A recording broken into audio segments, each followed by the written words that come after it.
Обратите внимание на то, как сильно обгорели контакты, которые отвечают за СВЧ режим.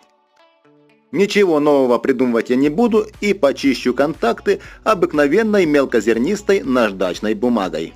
Пользуясь случаем, желательно почистить все контактные группы, которые находятся в корпусе таймера. Сразу же хочу предупредить, что чистка контактов – дело довольно-таки грязное.